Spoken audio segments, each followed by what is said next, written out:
Hello, this is John Locke. Today I want to talk about this is actually a question that I saw in the Help a Reporter Out email, a newsletter. This was a query that went out about a week ago. I don't think I am going to get this published, but it was an interesting question, and it was why should you, have a website? Why should you put so much of your business information on a website when you have social platforms like Facebook or Instagram that can serve as that?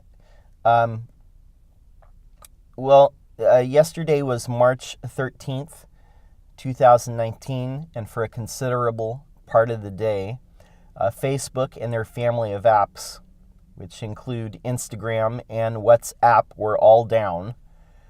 Websites can go down too, temporarily, but there's more than one reason why you don't want to trust a social network to be a substitute for your website. And I want to go into that. One, all social networks appear to be free on the surface, and you could have a company page, and I think this is the route that most people that don't have a website, or they have a business card or a brochure website, but it's not really fleshed out. That's the route that most people like that go. They just have a Facebook page as a substitute for a website. Problem is, with these free social networks, what they're selling is data. They're selling your data, they're selling your customers' data, and they're selling it to the highest bidder. So what Facebook did for several years was let people set up free company pages. And this was several years ago. What they gradually started doing was throttling the traffic.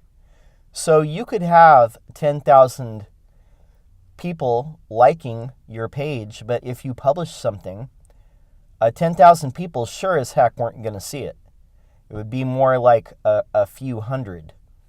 And the way it is now in 2019, if you want everybody that likes your Facebook page to actually see your traffic, you have to pay for that privilege. That is one of Facebook's monetization models. That's how they make money. They get you to sign up for free, and they want to throttle the traffic.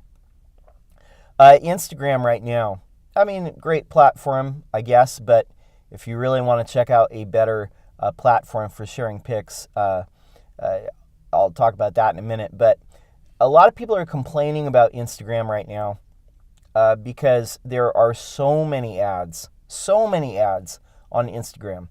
And it's definitely, these things are good as supplements, but they're not a substitute. They're not a substitute for a real website.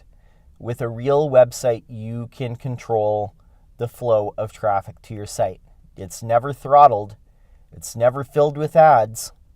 For ads for your competition, you really think about it, that is one of the biggest problems with the social networks is, you're competing against other people and they're serving ads, in the sidebar or in the feed, in the timeline, to your customers. With a website, you don't have that problem. You build out the content, you control the flow. If you've done a good SEO, then people will be coming to your site. And you never have to pay at least the platform to send the people that have already opted in to your website. So a better way to do this, instead of fishing for Facebook likes, well, it's not bad. It's good as a supplement, but it can't be the main course.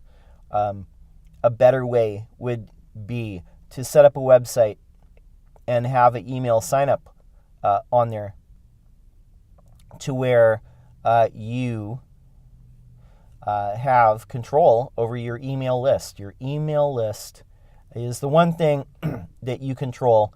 You can take that with you to any platform. You can take that with you no matter where you're hosting your website. That's a better way to do things. So that's my a short answer to why a social network, a company page on Facebook can never be a substitute for a true website, email sign up. Definitely, there's better ways to go. Your traffic will not be throttled. You control your own destiny. My name's John Locke. My business is Lockdown Design and SEO. We help manufacturing and industrial companies get more requests for quotes. We're publishing every single day. We'd love to see you subscribe. Have a question? Leave it in the comments below. We'll answer it in a future video. That's it for now. Peace.